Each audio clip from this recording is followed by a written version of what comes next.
What's up, YouTube? So I got one door done.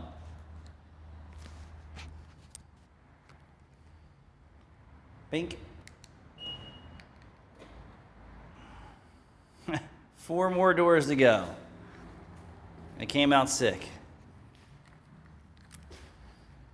After figuring out how to